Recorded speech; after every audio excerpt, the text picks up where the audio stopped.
어느 마을에 아름다운 등대가 있었습니다. 이 등대는 어두운 밤바다를 비추면서 배들이 길을 잃지 않고 원하는 목적지로 잘 갈 수 있도록 제 역할을 잘 해주었습니다. 그런데 그 마을 사람들이 이 등대의 중요성을 잃어버린 채 신경을 쓰지 않다 보니까 등대가 고장이 났습니다. 그러다 보니까 캄캄한 밤바다를 비추는 이 등대가 사라진 결과로 인해서 많은 배들이 길을 잃고 또 선상 충돌되어지는 사고가 빈번하게 발생이 되었습니다. 그래서 이 마을 사람들은 등대의 중요성을 깨닫고 등대를 수리하고 그리고 등대가 빛을 환하게 비추면서 배들이 길을 잃지 않고 잘 항해하였다라는 이야기가 있습니다. 그렇습니다. 하나님의 영광이 떠난 교회, 하나님의 영광이 떠난 개인의 삶은 마치 빛을 잃은 등대처럼 어둠만이 존재하기 때문에 그곳에는 많은 어려움들이 있을 수밖에 없게 될 것입니다.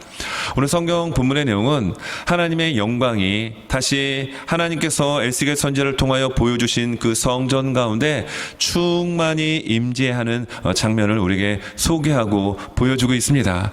여러분, 하나님의 영광이 임하게 된다는 것은 회복을 가르쳐주고 있어요. 그래서 오늘 말씀을 보게 되면 2절 말씀에 이렇게 소개가 되고 있죠. 중반절에 보니까 2절 하나님의 음성이 많은 물소리 같고 땅은 그 영광으로 말미암아 빛나니, 땅이 하나님의 영광으로 인해서 빛을 내고 있다라고 이야기하고 있습니다. 여러분, 하나님의 영광이 떠나는 것 자체가 심판입니다. 그러나 하나님의 영광이 다시 돌아오게 되고 그 영광이 충만하게 되면 그 자체로 빛을 잃었던 땅도 빛을 발하게 되고 하나님의 그 음성과 말씀을 듣지 못했던 많은 사람들의 심령에 마치 그 하나님의 음성이 많은 물소리처럼 생생하게 분명하게 들려준다라는 겁니다. 그래서 우리는 기억해야 합니다. 하나님의 영광이 떠남이 심판이요, 그 하나님의 영광이 다시 도래하고 임하는 것이 회복을 우리에게 가르쳐주고 있는데, 오늘 시간 예배를 드리는 우리 모든 한 분 한 분들의 심령 속에 하나님의 거룩한 성령의 충만함의 임재가 여러분 도래함으로 회복의 은혜가 있어질 수 있기를 예수님의 이름으로 축원합니다. 여러분, 오늘 설교의 제목은 오늘 말씀 5절 후반부에 나와 있는 그 내용을 그대로 따왔습니다. 5절 후반부를 보니까 여호와의 영광이 성전에 가득하더라. 자, 여호와를 하나님으로 바꿔서 오늘 설교의 제목이 어떻습니까? 우리 한번 설교의 제목 같이 한번 힘차게 읽겠습니다. 시작. 하나님의 영광이 성전에 가득하더라. 아멘입니다. 이 시간 예배드리는 우리의 이 예배당 안에 하나님의 거룩한 영광이 충만한 줄 믿습니다. 우리의 예배를 거룩한 성령 하나님이 예배 받으신 줄 믿습니다. 그리고 예배드리는 여러분의 심령 가운데 그 거룩하고도 충만한 하나님의 영광이 여러분 가득히 임재할 수 있기를 간절히 원합니다. 오늘 성전에 하나님의 영광이 임재하는 장면을 계속 설명하고 있는데요, 저는 오늘 설교의 제목에 맞춰가지고 하나님의 영광과 또 다른 하나의 측면에서 우리의 태도는 어떠해야 되는가라고 하는 이 두 관점에서 말씀을 전하려고 합니다. 여러분, 첫째, 하나님의 영광은 떠나기도 하고 다시 돌아오기도 한다는 사실을 우리에게 알려줍니다. 여러분의 삶에, 우리의 교회 공동체 안에 여러분 하나님의 영광이 떠나기를 원하십니까? 아니면 하나님의 영광이 날마다 임재하기를 원하십니까? 그렇습니다. 어리석은 질문입니다. 우리 교회 공동체와 우리 개인의 삶 가운데 하나님의 영광이 떠나기를 원하는 사람 누가 있겠어요? 왜냐하면 하나님의 영광이 떠나는 것이 곧 심판을 가리키기 때문에 그렇습니다. 그러나 하나님의 영광이 다시 돌아오고 그 영광이 충만하게 임재할 때 회복과 하나님과의 우리의 관계가 더욱더 가까워지고 친밀해지는 은혜가 여러분 임하게 될 것입니다. 오늘 말씀을 보게 되면 하나님의 영광이 떠나기도 하고 돌아오기도 하는데, 물론 오늘 본문은 하나님의 영광이 다시 돌아온 사건을 기록합니다. 그러나 여러분, 하나님의 영광이 다시 돌아왔다라는 것은 무엇을 전제로 하고 있을까요? 하나님의 영광이 떠났다라는 것을 전제로 깔고 있습니다. 여러분, 성경의 말씀을 보게 되면 에스겔서 10장 18절과 19절에 보게 되면 에스겔 선지자가 하나님의 영이 그 성전 동문을 통해서 떠나는 장면을 보게 됩니다. 여러분, 그리고 그 다음 장에 나오는 에스겔서 11장에서 하나님의 영광이 떠나고 나니, 여러분, 그 다음 장에 나오는 에스겔서 11장에서는 예루살렘을 향한 하나님의 심판이 기록이 되고 있습니다. 여러분, 이렇게 하나님의 영광이 왜 떠났을까요? 왜 그리고 이스라엘과 예루살렘에 하나님의 심판이 임할 수밖에 없게 됐을까요? 여러분, 하나님의 영광은 왜 떠날까요? 바로 그것은 7절과 8절, 9절에서 우리에게 가르쳐주고 있는데, 여러분 7절 말씀을 보면 이렇게 기록이 되어 있습니다. 그가 내게 이르시되 인자야 이는 내 보호자의 처소 내 발을 두는 처소 내가 이스라엘 족속 가운데 영원히 있을 곳이라. 이스라엘 족속 곧 그들과 그들의 왕들의 음행하며 그 죽은 왕들의 시체로 다시는 내 거룩한 이름을 더럽히지 아니하리라. 하나님의 성전에 하나님의 영광이 임하였습니다. 그리고 하나님 말씀하십니다. 이 7절의 말씀을 풀어서 8절과 9절에서 설명해 주고 있습니다. 여러분, 8절에서 무엇을 가르치고 있습니까? 가증한 일로 하나님의 이름 더럽히지 말라라는 얘기입니다. 너희들이 가증한 일로 하나님의 거룩한 이름을 더럽혔기 때문에 하나님의 영광이 예루살렘 성전에서 떠났고 바벨론으로 인한 심판과 멸망을 너희가 겪었다라고 말씀하고 있는 겁니다. 그리고 9절에서는 어떤 이야기를 하냐면, 쉽게 말하면 우상 숭배하지 말라는 얘기를 합니다. 9절, 이제는 그들이 그 음란과 그 왕들의 시체를 내게서 멀리 제거하여 버려야 할 것이라. 보통 성경에 나오는 음란은 육체적 음란도 포함하고 있지만 영적인 음란입니다. 여러분, 우리는 온 맘 다하여 예수님만 사랑해야 합니다. 우리는 온 맘 다하여 하나님만을 사랑해야 합니다.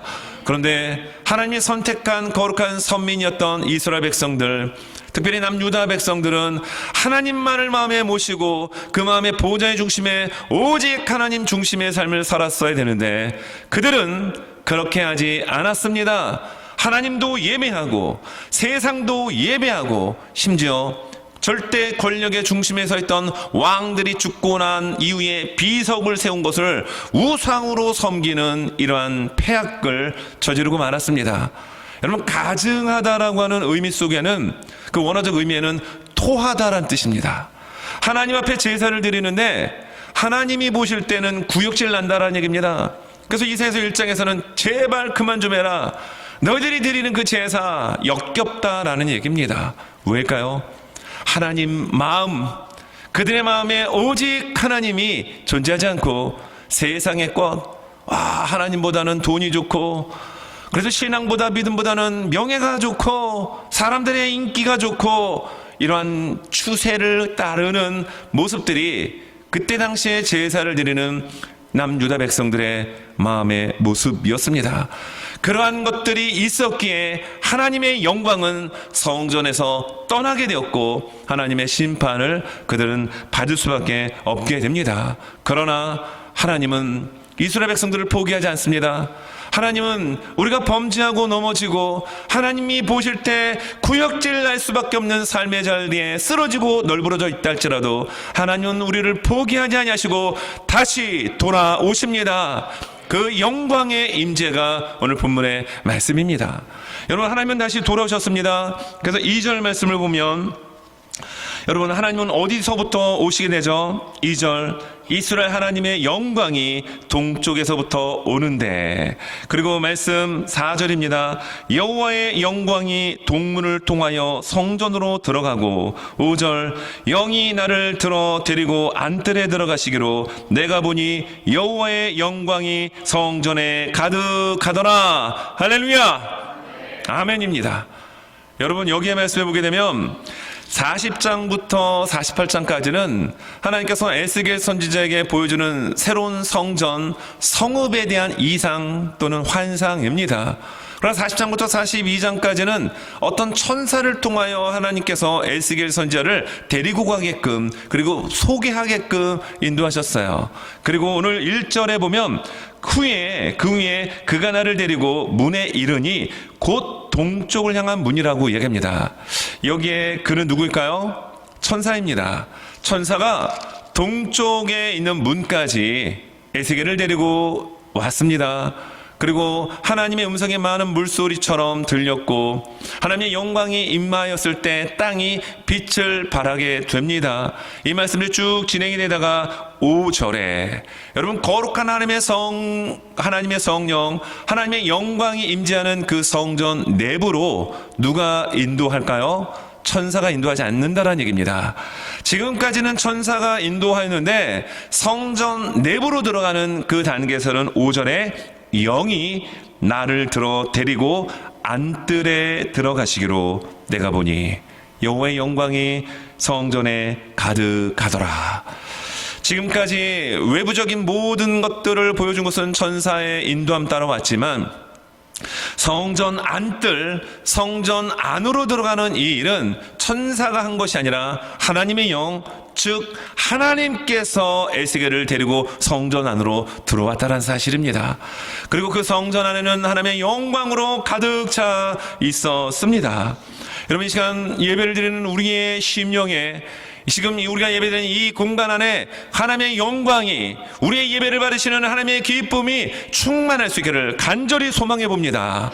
그리고 우리가 살아가는 삶의 자리에도 이렇게 거룩한 성령의 인도함을 받는 결과로 하나님이 기뻐하시고 영광 받으시는 그 주의 임재, 성령의 임재가 우리 안에 날마다 넘쳐날 수 있기를 간절히 원합니다. 여러분, 하나님께서 왜 지금 동쪽 문을 통하여 성전 안에 거룩하게 임재하셨습니까? 회복되었기 때문입니다. 깨끗하게 되었기 때문입니다. 회개하였기 때문입니다. 정결하였기 때문인 거예요. 그래서 7절, 8절, 9절에서 조건이 무엇이었습니까? 너희들이 이렇게 하라는 얘기입니다. 우상 숭배하지 말고 가증하게 거룩한 여호와 이름 더럽히지 말고 정결한 인생을 살 것을 말씀해 주고 있는 겁니다. 그렇게 되었을 때 하나님은 다시 한번 그들에게 임재하셨고 하나님의 거룩한 영광의 모습을 보여주셨다는 얘기예요. 그래서 오늘 말씀을 보게 되면 여러분, 그 다음 부분에 나와 있는 말씀을 보면 13절부터 17절까지를 보면 번제단에 대한 소개를 하고 있습니다. 여러분, 번제단은 무엇이죠? 번제단은 제물을 태우는 곳입니다. 제물을 태우는 곳인데요. 오늘 이 성전에 대한 이 어떤 배치라든지 구조를 말로 설명을 하면 좀 정리가 좀 안 됩니다. 어렵습니다. 그래서 그림을 하나 좀 준비했는데요. 자, 저 그림이 성전입니다. 네, 성전. 이 성전의 큰 외벽이 한 500척 정사각형의 모습인데 저 중심부에 빨간 박스로 표시를 했습니다. 저 정중앙에 있는 것이 여러분 무엇일까요? 그렇습니다. 번제단입니다. 번제단이에요.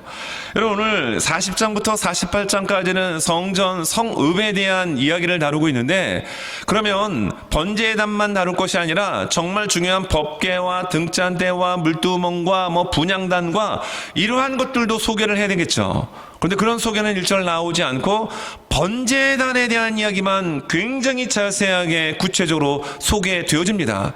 그리고 오늘 43장에 포함된 18절부터 27절 마지막 절까지의 내용도 그 번제단을 하나님 앞에 봉헌할 때의 내용까지도 시시콜콜하게 소개를 하고 있습니다. 그런 번제단은 제물을 태우는 곳입니다. 그래서 레위기를 보게 되면 5가지의 제사를 소개할 때 레위기 1장에서 제일 먼저 소개하는 제사도 번제입니다. 무슨 얘기일까요? 중요하다라는 얘기예요. 그런데 번제단은 예수 그리스도를 가리키는 겁니다. 예수님의 십자가를 상징하는 거예요.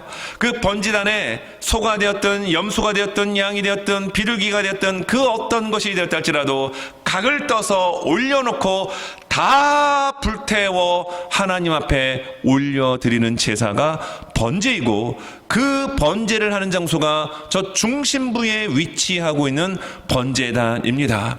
여러분, 성전, 성소는 굉장히 중요한데 여러분, 새롭게 하나님께서 환상 가운데 보여주는 성전의 중심부에 무엇이 위치하고 있다라고요?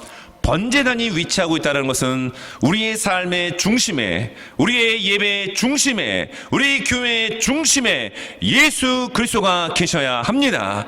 그래야 하나님의 거룩한 영광이 가득히 충만히 임재합니다. 교회는 건물이 아닙니다. 비록 작은 초라한 상가 건물이라 할지라도 그곳 중심에 예수 그리스도가 계시고 예수 그리스도의 보혈이 흐르게 되면 여러분 그곳 가운데 거룩한 하나님의 성령이 충만히 임재하여 주십니다. 그들 말씀을 보게 되면 번제단을 봉헌할 때 성경을 보십시오. 웬 이런 피에 대한 얘기가 많이 나오죠. 속죄물, 속죄제, 피를 뿌렸다, 피를 발랐다, 이런 표현들이 많이 나오고 있습니다. 성전의 중심부에 위치하고 있는 번제단, 내 삶의 우리 교회 공동체, 그리고 이 미국이라고 하는 나라의 중심에 하나님의 말씀 성경이 중심을 이루어서 정말 하나님을 영화롭게 할 수 있는 교회와 개인의 삶과 미국과 우리 조국 대한민국이 될 수 있기를 간절히 기도하며 소망합니다. 여러분 다음 그림을 보게 되면 저건 지금 성전이고 전체 성읍입니다. 자, 그러면 전 중앙에 위치하고 있는 빨간 박스 안에 있는 것은 무엇일까요? 여러분들 눈이 굉장히 좋으십니다. 저 글씨가 굉장히 작은데 여러분들은 아마 시력이 뭐 한 2.0 이상인 것 같습니다. 저는 눈을 아무리 크게 떠도 잘 안 보이는데 저 성읍의 또 중심부에 위치하고 있는 것이 무엇이라고요? 성전이라는 겁니다. 여러분 저건 또 우리에게 무엇을 가르쳐 줍니까? 우리가 일상적인 생활을 해나갈 때 우리의 삶의 중심은 하나님이 되어야 되고 교회 중심이 되어야 된다는 것을 가르쳐 주고 있는 겁니다. 그리고 또 다시 한번 줄이면 그 성소, 하나님의 성전의 중심에 번제단이 위치하고 있는 것은 우리의 인생의 중심에 예수 그리스도의 십자가가 꽂혀 있어야 되고 예수님이 주인 되어야 된다는 사실을 우리에게 알려주고 있습니다. 여러분 오늘 이 말씀을 보게 되면 동쪽이라는 표현이 굉장히 많이 나왔어요. 그렇죠? 1절에도 그렇고 또 2절 동쪽 동문에 대한 이야기가 굉장히 많이 나오는데 여러분 44장을 보게 되면 1절과 2절에 이렇게 나옵니다. 오늘 43장의 내용은 하나님의 성전에 하나님의 영광이 충만히 임재하였고 번제단에 대한 설명을 아주 구체적으로 설명하고 있고 번제단을 봉헌할 때 어떻게 되느냐 자세하게 설명한 후에 44장으로 넘어가서 1절 2절입니다. 그가 나를 데리고 성소의 또 동쪽에 나옵니다. 동쪽을 향한 바깥문에 돌아오시니 그 문이 어떻게 됩니까? 닫혔더라. 여호와께서 내게 이르시되 이 문은 닫고 다시 열지 못할지니 아무도 그리로 돌아오지 못할 것은 이스라엘 하나님 나 여호와가 그리로 들어왔음이라. 그러므로 닫아둘지니라. 여러분 성전 동문으로 들어온 문은 닫아두라고 얘기합니다. 그런데 구약에 모세가 광야 생활을 하면서 모세가 하나님으로부터 받았던 식양, 설계 도면대로 만들었던 그 성소의 동쪽은 한 50규빗이 되는데 거의 한 절반 정도에 가까울 정도로 20규빗이 출입문입니다. 근데 그 문이 동쪽으로 돼 있어요. 무슨 얘기입니까? 아무든지 오라는 얘기입니다. 수고하고 무거운 짐진 자들아 다 내게로 오라. 내가 너희를 편히 쉬게 하겠다라고 주님은 말씀하셨는데 양의 문이 되시는 구원의 문이 되시는 예수님을 가리키는 그 문이 전체 들어오는 곳에 절반 가깝게 문을 열어놨다는 얘기예요. 그런데 하나님께서는 오늘 44장 1절과 2절에서 그 문 닫아두고 아무도 못 들어오게끔 하라고 말씀합니다. 그리고 44장 3절에서는 왕마저도 그 문으로 직접 들어오지 못하고 다른 쪽 문을 통하여 동문 앞에서 밥은 먹을 수 있도록 허락하는 장면이 3절에 나오고 있어요. 여러분 하나님이 들어가신 문이기 때문에 동문을 닫아두라. 아무도 못 들어간다라고 했는데 여러분 우리는 들어갈 수 있습니까? 없습니까? 무슨 백으로요?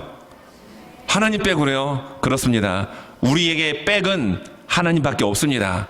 하나님 백으로 닫아둔 그 문으로 우리는 활짝 열어 제끼고 아버지 저 왔어요 하고 뛰어들어갈 수 있는 존재가 되었습니다. 여러분 집안에 아버지 방에 들어갈 때 노크하고 큰 절 3번 하고 아버지 저 여기 왔사오니 문을 열어 주시옵소서 그런 분들 계십니까? 그럼 먼저 뭔가 문제가 있는 거예요. 노크하면 다행이게요. 문 그냥 열고 들어서 아버지 아빠 뭐 이렇게 하지 않습니까? 이것이 아버지와 아들과의 관계에서 누릴 수 있는 특혜요 특권이더란 얘기입니다. 여러분 성경 히브리서 10장 19절 20절에서 이런 말씀을 합니다. 그러므로 형제들아 우리가 예수의 피를 힘입어 성소에 들어갈 담력을 얻었나니 그 길은 우리를 위하여 휘장 가운데로 열어놓으신 새로운 살 길이요 휘장은 곧 그의 육체니라. 우리가 하나님의 보호자 앞에 담대히 문을 열고 들어갈 수 있는 것은 예수의 피로 힘입은 은혜 때문입니다. 그러므로 담대히 아버지 앞에 나갈 수 있는 거예요. 하나님이 들어가셨던 영광이 임재했던 동문 닫아둬라. 왕도 못 들어갑니다. 그 앞에서 겨우 밥을 먹어야 될 수밖에 없는 왕임에도 불구하고 우리는 하나님 아버지 앞에 담대히 나갈 수 있는 것입니다. 뭐 때문에요? 예수 그리스도의 십자가의 죽으심 때문입니다. 우리 인생의 중심은 번제단, 즉 예수 그리스도가 되셔야 합니다. 그래서 히브리서 말씀 10장 12절 14절의 말씀은 우리에게 이렇게 권고합니다. 자, 이 말씀 소리내어 같이 한번 읽겠습니다. 시작. 오직 그리스도는 죄를 위하여 한 영원한 제사를 드리시고 하나님 우편에 앉으사 그 위에 자기 원수들을 자기 발등상이 되게 하실 때까지 기다리시나니 그가 거룩하게 된 자들을 한 번의 제사로 영원히 온전하게 하셨느니라. 아멘입니다. 예수 그리스도의 대제사장 되시는 예수 그리스도의 한 번의 제사, 십자가의 죽으심으로 우리는 거룩한 하나님의 자녀가 되었고 불완전했던 우리 인생이 온전한 인생이 될 수 있도록 우리를 회복시켜 주셨습니다. 그 하나님의 영광의 임재가 오늘 예배를 드리는 이 예배당 가운데 가득합니다. 그리고 여러분의 삶의 중심 가운데 마치 성수의 중심이 번제단이 됐던 것처럼 예수 그리스도가 우리의 삶의 중심이 되어야 합니다. 우리 옆에 분들 한번 바라보면서 인사합니다. 내 인생의 중심은 예수님이십니다. 내 인생의 중심은 예수님이십니다. 네, 몇몇 분들은 주먹 불 끈지고 얘기하는데 아주 은혜가 됩니다. 주먹 불 끈지고 당신의 인생의 주인은 예수님이십니다. 당신의 인생의 주인은 예수님이십니다. 앞에서 보니까 모양새가 좀 그러네요. 네, 이렇게 되는데 이렇게 하고 하니까 좀 그렇지만 어찌됐든 내 인생의 중심이 되었든 당신의 인생의 중심이 되었든 예수님이 중심이 되셔야 합니다. 그럴 때 하나님의 영광의 임재가 가득하더라라고 하는 5절의 말씀이 우리에게 적용이 됩니다. 자, 그러면 우리가 예배드리는 이 건물만 교회가 아니라 원래 교회는 모인 사람들의 공동체입니다. 그런데 보통 이제 쉽게 건물을 교회라고 얘기를 하죠, 우리는. 여러분, 이런 교회만 하나님이 영광의 임재가 임하는 것이 아니라 우리의 삶에도 그 영광의 임재가 임해야 되는데 왜일까요? 우리 또한 마찬가지로 하나님의 영이 임하는 성전이기 때문에 그렇습니다. 여러분 성경 말씀 고린전서 6장 19절 20절 같이 한번 우리 읽도록 하겠습니다. 시작. 너희 몸은 너희가 하나님께로부터 받은 바 너희 가운데 계신 성령의 전인 줄을 알지 못하느냐. 너희는 너희 자신의 것이 아니라 값으로 산 것이 되었으니 그런즉 너희 몸으로 하나님께 영광을 돌리라. 아멘입니다. 여러분, 우리는 예수 그리스도의 피값으로 번제단에서 상대방의 모든 죄를 전가받고 대신 죽었던 제물처럼 예수님은 한 번의 십자가의 죽으심으로 우리의 모든 죄값을 치러 주셨습니다. 속량 대속하여 주셨습니다. 그 값으로 지불되었기 때문에 우리는 우리의 것이 아닌 하나님의 영광을 위하여 살라라고 명령하고 있습니다. 왜입니까? 우리는 하나님의 성전이기 때문이라는 거예요. 내 안에 누가 계시느냐? 여러분, 컵에 물을 따르면 그 컵을 향하여 무슨 잔이라고 얘기를 하죠? 물잔이라고 얘기합니다. 그런데 그 컵에 그 잔에 술을 따르면 그 컵과 잔을 우리는 무엇으로 이야기합니까? 그렇죠, 술잔이라고 얘기합니다. 그 안에 내용물이 무엇이 들었느냐가 중요합니다. 여러분, 우리는 다 외모가 다 달라요. 다 각양각색입니다. 출신도 다르고 모든 게 다릅니다. 그러나 공통점이 있습니다. 우리 안에 성령님이 계십니다. 그럼 우리는 성령의 전, 성전이 되게 되는데 우리의 삶을 통하여 하나님 영광을 나타낼 수 있는 삶, 그리고 하나님의 영광의 임재가 끊어지지 않고 계속 임하는 그런 축복의 인생 여정 될 수 있기를 예수님의 이름으로 축원합니다. 여러분, 그러면 하나님의 영광은 떠날 때도 있고 다시 돌아와 임재할 때가 있다라고 한다면, 여러분, 하나님의 영광의 임재가 우리 교회와 우리 개인의 삶에 날마다 임재할 때 우리는 어떤 태도를 보여야 될 것인가라는 것입니다. 여러분, 두 번째로 살펴볼 것이 태도에 대한 부분인데요, 그것은 하나님의 임재 앞에서 겸손히 엎드려야 된다라는 거예요. 여러분, 하나님 앞에 우리는 겸손해야 합니다. 그 모습을 어떻게 표현할 수 있을까요? 예배를 통하여 하나님 앞에 그렇게 고백하고 표현으로 드리는 것입니다. 자, 오늘 말씀을 보게 되면 3절 말씀입니다. 자, 3절.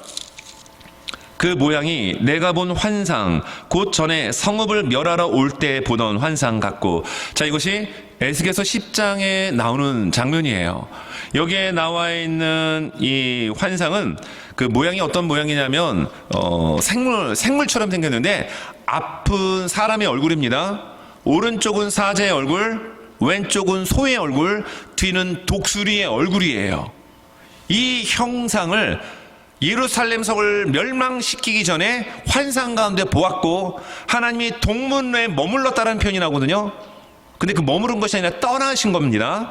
자, 그리고 실제로 예루살렘은 멸망을 당하게 되는데, 그때 보았던 이 생물체는 요한계시록 4장에 하나님의 보호자에서 하나님을 찬양하는 천사의 모습이기도 합니다. 그런데 그걸 지금 에스겔이 말하고 있는 거예요. 자, 그리고 그발 강가에서 보던 환상과도 같기로, 이 환상은 에스겔서 1장입니다. 처음 에스겔 선지자가 에스겔서를 기록할 때 1장에 나왔던 그발 강가에서 노동하고 고통 가운데 있던 본인과 유다 백성들에게 하나님께서 나타나시는데, 특별히 에스겔 선지자에게 그 환상을 보여주신 것입니다. 그걸 말하고 있는데, 자, 그 환상 같은 모습이 지금 성전 안에 충만히 임하게 됩니다. 내가 곧 얼굴을 땅에 대고 엎드렸더니.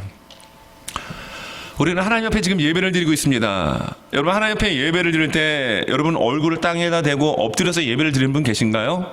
아무도 그런 분 안 계십니다. 여러분, 아니면 예배가 아닌 기도하는 시간에 만약에 얼굴을 땅에 카펫에다 대고 꿇어 엎드려 기도하는 분들이 계십니까? 계신가요? 그런 분들 요즘은 찾아보기가 쉽지 않습니다. 그런데 저희 교회 새벽 예배 가운데 이렇게 가끔 이렇게 보면은 어떤 분이, 저는 앞에서 이제 있으니까 기도 끝나고 이렇게 어떤 분을 통해서 사실 들었어요. 저희 교회 어떤 성도님이 무릎을 꿇고 기도하는 모습에 너무 은혜가 되었습니다. 무릎 꿇고 기도하는 모습만으로 은혜가 되는데, 얼굴을 땅에다 대고 지금 에스겔 선지자는 하나님의 영광을 맞이한 자신의 모습을 그렇게 표현하고 있습니다. 하나님의 영광이 여러분 임재했을 때 여러분 어떤 모습을 보여야 될까요? 겸손하게 엎드려야 된다는 얘기예요. 여러분, 이 모습은 한 번으로 끝나지 않습니다. 에스겔서 1장 28절에서도 이렇게 말씀해 주고 있습니다. 자, 이 말씀 같이 한번 화면 보며 읽겠습니다. 시작. 그 사방 광채의 모양은 비 오는 날 구름에 있는 무지개 같으니 이는 여호와의 영광의 형상의 모양이라. 내가 보고 엎드려 말씀하시는 이의 음성을 들으니라. 아멘입니다. 그리고 3장 23절에서도 하나님의 영광을 목격한 에스겔 선지자는 또 땅에 엎드립니다. 여러분, 이 장면은 여러 차례 등장합니다. 오늘 한 장 넘겨서 에스겔서 44장 4절에도 보면 이렇게 기록합니다.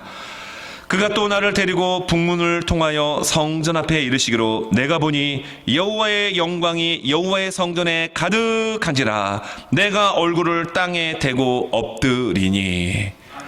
여러분, 하나님의 영광이 나타났을 때, 하나님의 영광의 임재 가운데 나아갔을 때, 여러분, 우리는 엎드리는 겸손함의 모습으로 주님을 예배하고 찬양해야 합니다.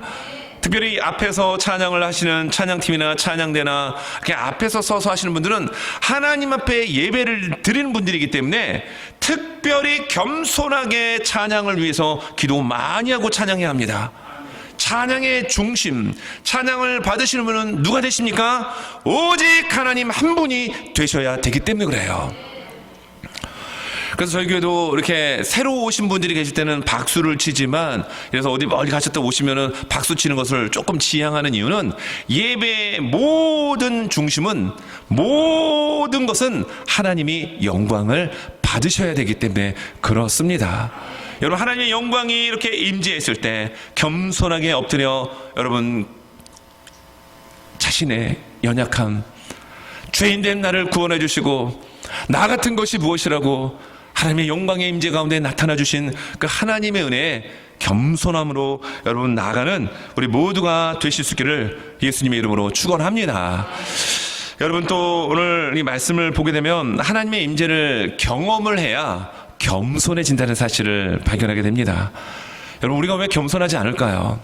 뭐 한국의 유교적 그런 겸손 말고요, 알아도 모른 척, 있어도 없는 척, 이런 겸손 말고 내가 어떤 존재인지를 정확하게 깨닫고 주님의 십자가 앞에서 굳건해질 수밖에 없는, 그래서 나에게 또 은혜를 주시고 구원을 주신 그 하나님의 은혜에 감격하는 그 모습이 진짜 겸손입니다. 여러분, 우리 모두는 하나님의 영광의 임재 앞에, 이렇게 나를 구원해 주시는 은혜 앞에 감사함으로 겸손함으로 나갈 수 있는 우리 모두가 될 수 있기를 간절히 원합니다. 말씀을 정리합니다. 여러분, 죄를 회개하고 여러분 그리고 정결하게 되면 하나님의 임재, 하나님의 영광은 다시 돌아오게 됩니다.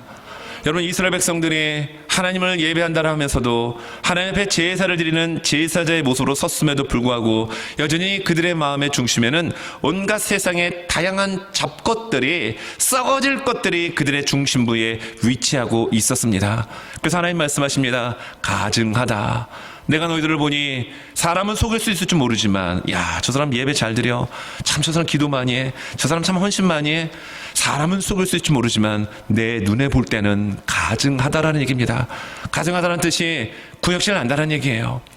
그래서 그들은 하나님의 영광을 떠나보내는 아픔을 맞게 됩니다. 나라도 멸망했고 성읍도 성전도 불타 무너져 버렸습니다. 그리고 그들의 신세는 지금 포로로 끌려와 그발강가에서 노동에 시달리는 현재의 모습을 보여주고 있습니다. 그러나 그들이 다시 정결케 되고 그들이 회개하고 그리고 그들이 주님만을 붙들 때 하나님은 다시 돌아오셔서 하나님의 영광의 임재를 성전 가운데 가득히 보여주셨습니다.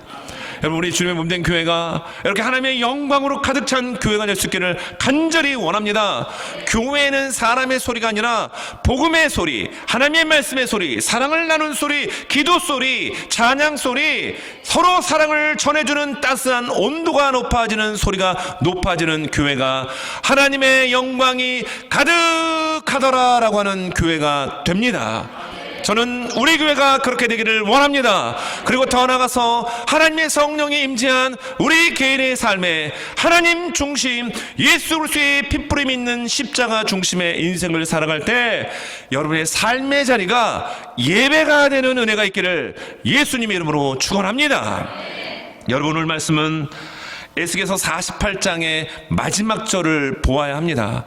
여러분, 40장부터 48장까지는 하나님께서 보여주시는 환상 가운데 새로운 성읍, 중심부에 위치하고 있는 성전에 대한 묘사로 가득 차 있습니다. 그런데 에스겔 선지자의 마지막 48장의 마지막 절 35절은 여러분 어떻게 끝날까요? 여러분, 이 말씀은 성경을 한번 찾아서 보겠습니다. PPT 준비됐습니다. 자, 화면 띄워주시고요. 같이 한번 읽겠습니다. 시작. 그 사방의 합계는 18,000척이라 그날 후로는 그 성읍의 이름을 여호와 삼마라 하리라. 아멘. 이렇게 하고 에스겔서가 끝납니다. 여러분, 성읍의 성읍, 성전이라는 주제를 가지고 무려 40장부터 48장까지 가득 채웠던 이 내용의 마지막 결론부가 무엇입니까? 여호와 삼마. 그 성읍의 이름이 무엇이냐? 여호와 삼마는 거기에 여호와께서 계시다라는 뜻입니다. 토렌톤 장로교회 여호와 삼마, 여호와께서 거기에 계시다. 여러분의 삶의 자리, 여러분의 가정과 여러분의 직장과 여러분의 사업장 가운데 여러분들이 만나는 삶의 수많은 네트워킹 속에 있는 수많은 관계 속에 여호와 삼마, 거기에 여호와께서 계시는 은혜가 있기를 예수님의 이름으로 축원합니다.